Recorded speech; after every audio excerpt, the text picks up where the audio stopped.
Good evening, everybody. Welcome to Speculating the Disney Parks. I'm Sam, and with me, as always, is Porter. And today we're going to go over, we're going to stay in Magic Kingdom. We're going to talk about Storybook Circus and New Fantasyland. So let's dive right into it. Actually, Sam, I wanted to start off with a bit of speculatory news on Twitter today. I Do wanted to share. get your opinion on this. So, at Sir Braden tweeted, "What the? Based on information provided to Mickey Views, we believe Disney is debating retheming Frontierland at Walt Disney World into a New Orleans Square style street, featuring a Tiana restaurant and a completely reimagined Country Bears attraction. Thoughts?" Uh, what would you do with Big Thunder Mountain, though? That's a big question. I mean, Big Thunder Mountain would be so out of place. There's nothing like that in New Orleans. I mean, I've never been, but I'm pretty certain that there's no rock formations like that in Louisiana. I mean, somebody correct me if I'm wrong, but I I I just don't know what you do with it. I don't really like that idea either. I like the Country Bears as it is. I mean, I don't know. I could see it getting revamped. I mean, maybe that's okay, but I don't see that working. Yeah, I thought it was an interesting piece of news too. It got a lot of attention on Twitter today. Oh, I I'm can wondering imagine if it'll make so. it. Yeah, I'm wondering if it'll make it over to Instagram. But I just thought it was worth sharing that idea is going to be floating around for a bit. I'm sure. Yeah, I haven't seen that one on Instagram yet. That's a wild one. Yeah, Okay, well, now with that weighing heavy on my mind, let's talk about Storybook Circus. You should see the Magic Kingdom map. yeah, I do see it. Awesome. So we'll start up here and yeah, we'll start in Storybook Circus. First attraction, number 46 there, that would be the Barnstormer. Safe or not safe within the next 10 years? I think this ride is safe because Goofy is a beloved Disney character and a lot of kids, it's their first roller coaster. It's not too intense like Space Mountain or Rock and Roller Coaster. And it's like there's rides like Big Thunder Mountains that could be your first roller coaster, but it might be a little much for some, might be a little loud. Barnstormer, it's a perfect ride. So I think it's safe within the next 10 years. Yeah, yeah. I agree with you on this one.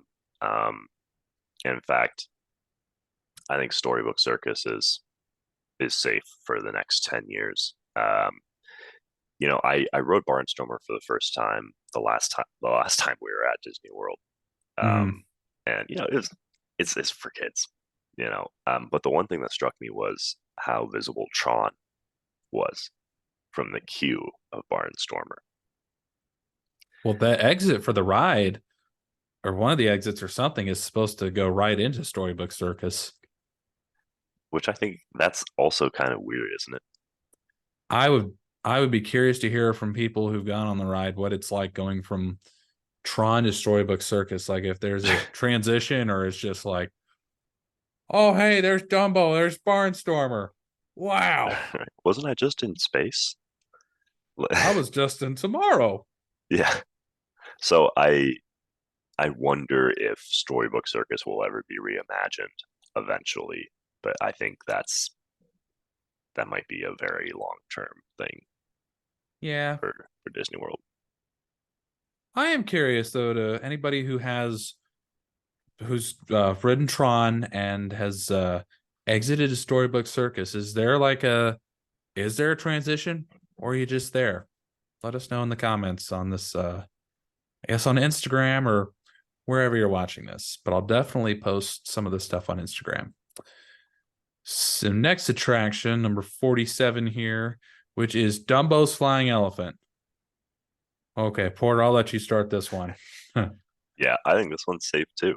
I mean, it's a classic. I think it's it's a huge tourist point for Magic Kingdom. You come to Magic Kingdom to see the castle, to ride Dumbo, to spin on the teacups. It's just an essential part of the Magic Kingdom. So safe. I 100% agree. Every Disney commercial, or just about every Disney World commercial, you see Dumbo's flying elephants.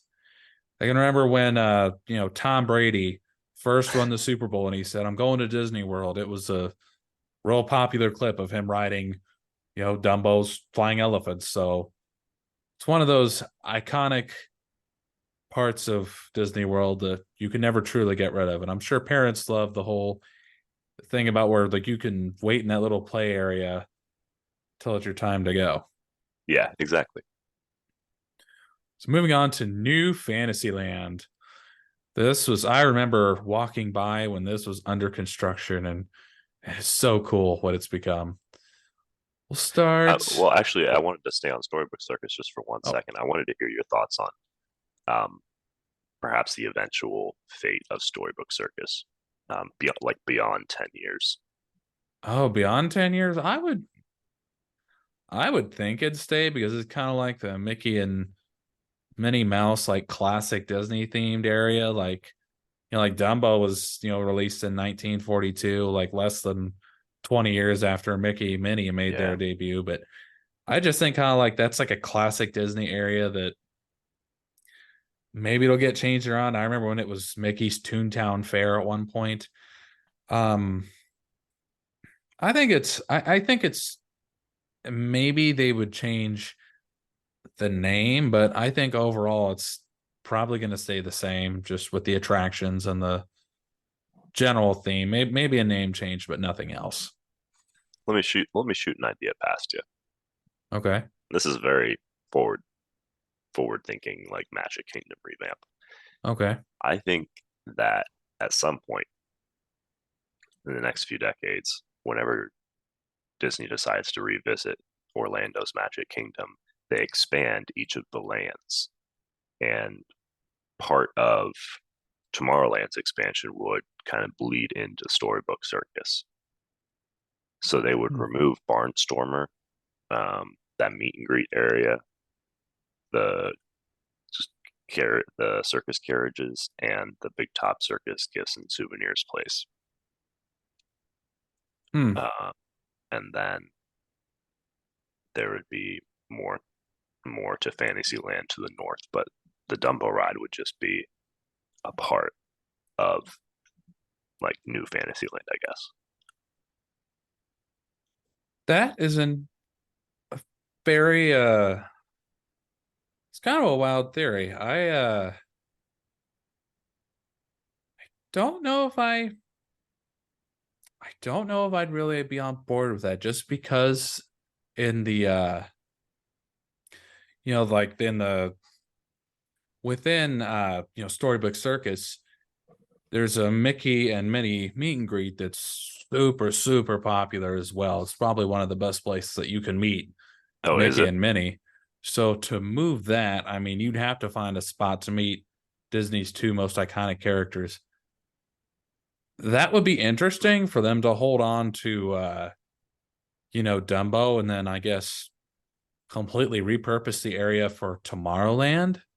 Yeah, I hmm, I don't really know how to respond to all that. That's a pretty wild we're gonna put that under theory. wild speculation. Yeah, that is a wild speculation to remove Barnstormer and everything. Okay, well, are you ready to do New Fantasyland? Let's move on. Okay. New Fantasyland. We'll start with number 45, Under the Sea Journey of the Little Mermaid. This is a ride that I think is safe within the next 10 years because, Little Mermaid is a classic Disney story. It kicked off the Renaissance. However, I think the ride is going to get a major refurbishment. When a ride's been open a certain amount of time, Disney will often close it down to give it a grand refurbishment to fix stuff that, problems it's been having over the years. And if you watch TPM vids, Journey of Journey of the Little Mermaid. I always get Journey and Voyage mixed up all the time, even though Voyage isn't there anymore. But Journey of the Little Mermaid is very commonly shown in TPM vids because there's always something breaking on the ride, and it's often the Ariel during the part of your world scene, like her eyes were, she wouldn't blink or her eyes were shut. It was just, and there are so many malfunctions on that ride all the time that it seriously needs help. Yeah, I agree. I think it needs some help. I think it's safe though. I wonder if with the live action remake of The Little Mermaid coming out here soon, if Disney's using that as kind of a gauge to see how the story is resonating with families and kids these days. I get what you're saying. Yeah, I could. Are you With you, suggesting a possible retheme of the ride to the new movie, or not really. I just think like okay? um, just to gauge how much of a priority this area of the Magic Kingdom should be. Okay, But I understand you what know, you're saying now. I don't think the ride gets that much attention over the next 10 years, though. It could certainly use it. I completely agree. When we all wrote it, I just remember Ariel, her eyes were huge, and it Yeah, was like, please blink or something. This is, I don't want to have a staring contest with an animatronic. I know I'm going to lose. Okay, so 59, oh, that's dining. Okay. What was it that I was looking for? um, Enchanted Tales with Belle. No, I was trying to find where Meet Ariel in her grotto is, but I guess it's not labeled on the map here. Um, okay, yeah, it should be in that little area where well, to the left of where your mouse I is. Yeah, I think right it's there. there because that looks very grotto like. And there's Yeah, that's where it is. It's okay. just not labeled. Oh, that is so weird that it's not labeled there, but they have the fairy tale hall labeled. This must be an old map or something. But anyways, one thing I was kind of speculating about that ride is if this is really popular, I kind of wonder if we maybe see an Ariel that's like, in the that resembles the cartoon, and maybe one that resembles the live action Ariels, if you know what I'm saying. Mm, yeah, I no, I kind of could see wonder if that they for would sure. do that. I think it'd be cool if they did that. Yeah, yeah. That's one of the more popular meet and greets too. I think this is such a cool area of the Magic Kingdom, the Ariel themed area. Hmm. Definitely. It's just, yeah, they did a really good job with that movie theming over there. Moving over a little bit to kind of the Beauty and the Beast area. Oh, never mind. There is Enchanted Tales with Belle. I'll let you start this one, Port. I need to think about this one for a second. Yeah, I'm gonna say it's safe, but if for whatever reason they decided to do something in Fantasyland, I think it would be to replace Enchanted Tales with Belle with something else, Beauty and the Beast. But I really don't see them touching Fantasyland all that much in the next 10 years. So I'm just going to say it's safe. I agree as well. Now, yeah, I think it's safe because it's really unique, when you step through the what is it, the mirror, you Oh, step yeah, through that's that such a cool doorway. effect. Yeah, Yeah. like when you enter into the story. Like it's really unique. Like I know Tokyo Disneyland has that Beauty and the Beast ride with the really incredible animatronics, but Disney's probably not going to copy that. They do copy stuff from international parks into the American parks, but I think this might stay as it is for the next 10 years. Yeah, I agree. Excuse me. Okay, and last on our attractions list here is Seven Dwarfs Mine Train. The most safe. Yeah, this has to be the most safe of any ride in the Magic Kingdom. I still will never understand why that line sometimes gets up to 3 hours long. Like, Yeah. okay, it's fun, but why does People love everybody this have to ride. go there at once? Yeah. I don't know. It's Snow White, first animated feature film. Like, huge deal. Yeah, I mean it's kind of cool how like the carts rotate and everything. I mean, that's And the Yeah, and the line mine is scene is lots of awesome. fun. Yeah, Kind I of think like that's what a everyone wants to see is the mine. they want to see the mine. They Yeah. don't really care about the ride. They just want to go for the queue. I mean, if you ask most people, I would bet that a lot of them would say number one queue is going to be Snow White's or the Seven Dwarfs Mine Train. Mm. Definitely in Magic Kingdom. That's definitely one of the top cues. Oh yeah. All right. Well, that ends this little segment here on speculating with the Storybook Circus and New Fantasyland. Next, we're gonna do a segment that we enjoy a lot, where we're gonna do a top five ranking from something within the Disney park. Stay if you'd like to hear us talk about our top five quick service restaurants in the Walt Disney World. Porter, would you like to start us off? Yes. Well, my number five I actually juggled on whether or not I wanted to add this to the list or not, but in the end, I did fold. So my number five is Cosmic Rays Starlight Cafe. The food isn't like anything crazy impressive here. It's just like regular fast food. Sometimes they have like a specialty item, and that's fun. But what stands out to me here is like the atmosphere.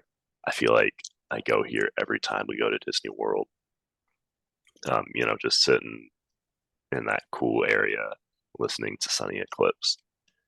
Um, there's something just very cozy and relaxing and very essential Disney to me. So that's why it made it to the list at number Yeah, Sunny Eclipse has really gained a cult following on five. Instagram. I've noticed. I like the People Mover. I don't really know why, but I'm glad, Sunny Eclipse popcorn bucket. dude. Yes. So my number five is La Cantina de San Angel, which is the quick service restaurant in the Mexico Pavilion. It has a really beautiful view of the what is that? What is that lake called? I've seen it a World hundred Showcase times. Lagoon. World Showcase Lagoon. Thank you. I've been really busy with work and school lately, obviously. um, my memory is starting to fade. But it's just, a nice little restaurant right there where you can see the World Showcase Lagoon. You can see all the other pavilions. Just a lovely little restaurant there. Yeah, lovely. For me, number four, staying in Magic Kingdom, we're gonna hop right over to the Columbia Harbor House in Liberty Square. This place, I feel like, is so like under the radar. You know, it's all. I feel like it's one of the last places that people think of when they think of quick service in the Magic Kingdom. But whenever I go in there, like I can find some cozy seating. There's a ton of like delicious seafood there. Well, it's when I say delicious seafood, I mean like maybe a step above Long John Silver's. Um, but in terms of Disney World quality, it hits the That's spot. not a very high standard. I Long mean, John Silver's. I mean, I like Long John Silver's. It's tasty. I'm not a big seafood fan, but most people I know aren't really who eat in there don't really have good experiences. Yeah, well, I don't know if what they're serving at Long John Silver's is actually seafood. It tastes like it though, and they fry the heck out of That I believe. it. So yeah, anyway, a nice cozy spot with like a step above what I would expect out of a quick service place. That's why it's at number four. So for me, number four, and this actually is not going to be in any of the theme parks. This is going to be at a hotel or resort, technically, is Casparilla Island Grill and the Grand Floridian Resort. We ate there last time. Remember, it was a really, I guess it wasn't a hot day. It was actually pretty cool. The high was like Yeah, 70, I think, but with the crowds during spring break, it gets so stressful. And I remember Taylor, my sister, Porter's fiance, wanted a break from all the crowds. So we hopped on the monorail, went to Grand Floridian, and ate at this restaurant, and it was really good food.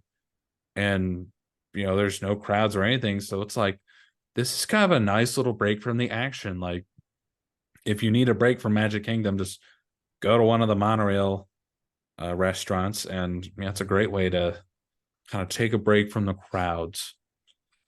So that's why it's Yeah. nice little restaurant. I mean, I love the Grand Floridian. I know I've only been in their restaurants. I haven't stayed there, but someday, Yeah. someday I'm gonna stay there. We went to the what was it? The Enchanted Rose, right? Yep, Yeah. That was the other place we went to. That was fantastic. That was love that fantastic. They had place. these warm olives. Those were so good. All right, so yeah, jumping to my number three, which is also La Cantina de San Anel in the Mexico showcase.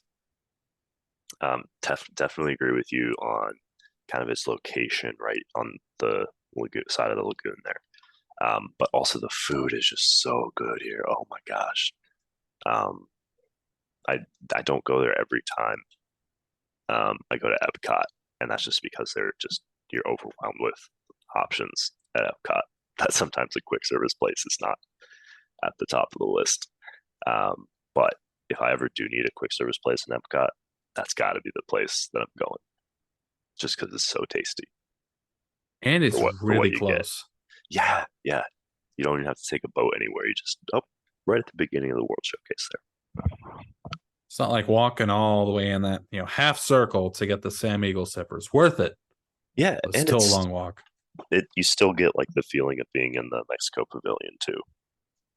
You know, without being in the pyramid. right, right. So you still get like the theming and the feel of that. Exactly. So for me, my number three is Gaston's Tavern.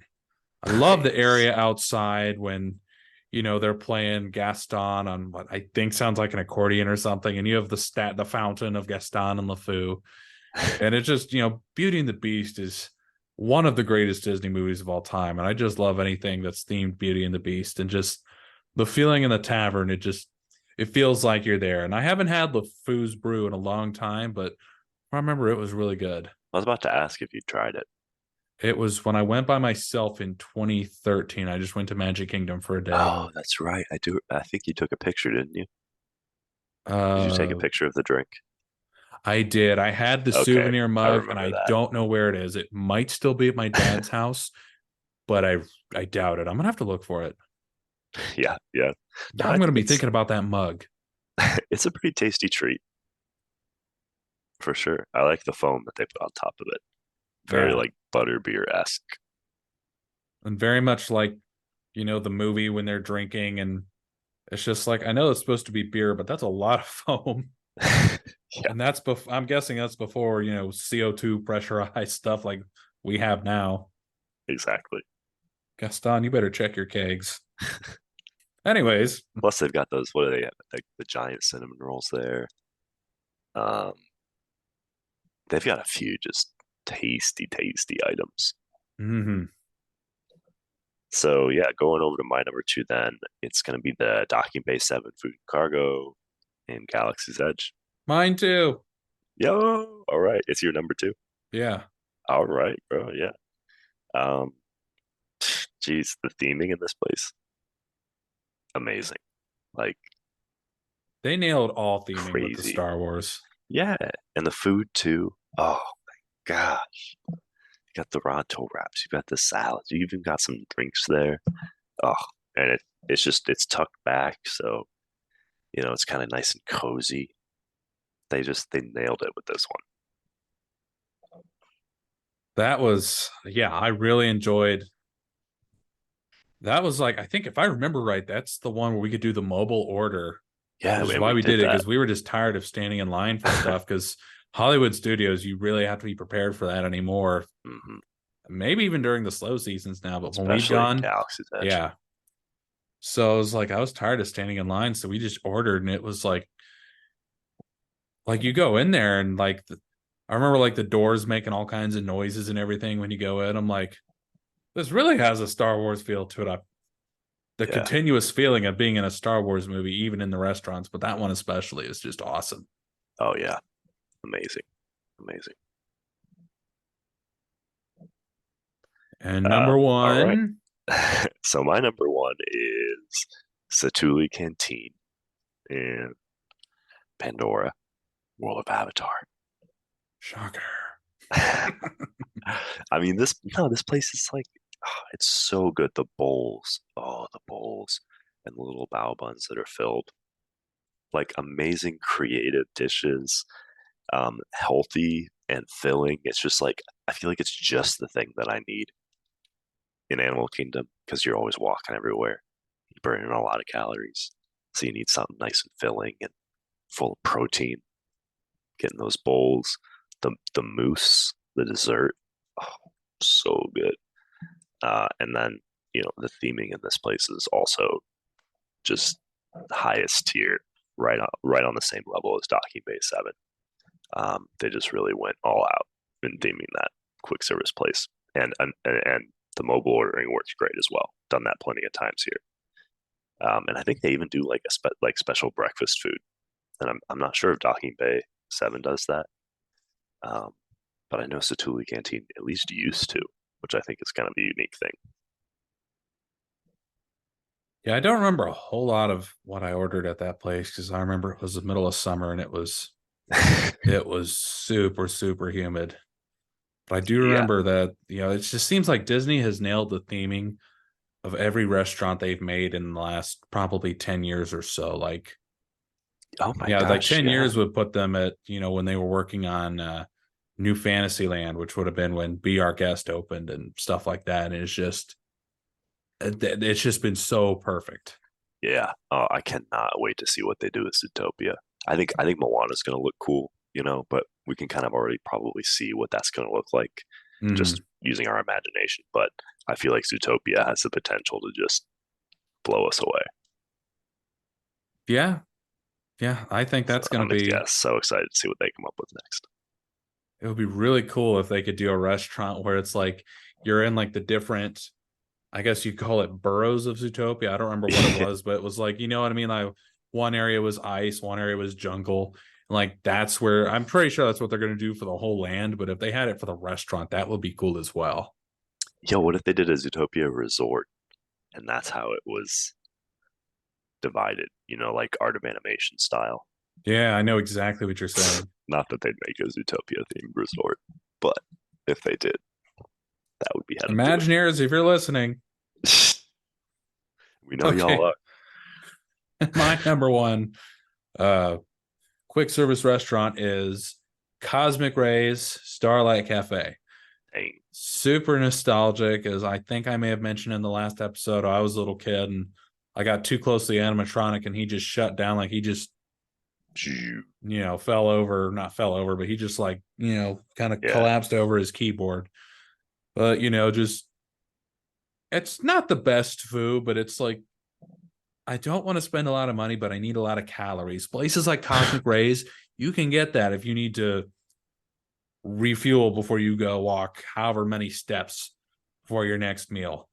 So that's, again, the nostalgia is there for me. It's nothing else really could have been number The one. nostalgia is just so high, it overrules the fact that it's just kind of meh food.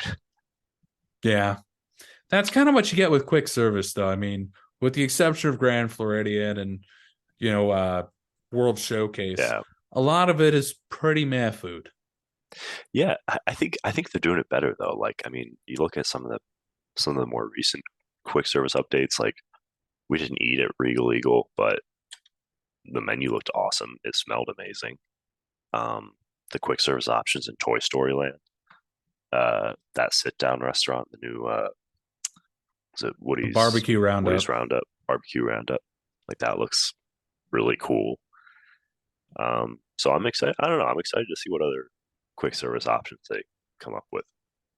They've been doing a lot of barbecue, I've noticed. Like, well, okay, maybe not a lot, but Regal Eagle Smokehouse and the Yeah, they the just Roundup doubled down on barbecue. barbecue. Like, I apparently barbecue is becoming the new thing in demand, or I guess Disney didn't really have a lot of it before, so maybe that's what they're doing. Yeah, I don't know, but people love barbecue. Well, Americans do, at I love least. barbecue. I'm sure. I'm sure if people come from outside the U.S., they want to They want to try, like, oh, what's American barbecue like? Yeah. Yeah. Well, the I remember I wanted to have barbecue at Regal Eagle, but I had a giant brisket burger at Planet Hollywood the night before, Oh, and I that's just right. remember like looking, thinking, I don't think brisket would be a good idea right now, especially after But eating at Space 220. one thing led to another. Just got the Sam Eagle sipper. Okay, well, this has been another fun episode of Speculating Disney. Join us next week, or next 2 weeks, I should say, as we discuss. Let me pull up my agenda here. As we discuss Fantasyland from Fairy Tale Hall to It's a Small World. It's been a lot of fun. Thank you for listening, and we'll see y'all in 2 weeks. Thanks.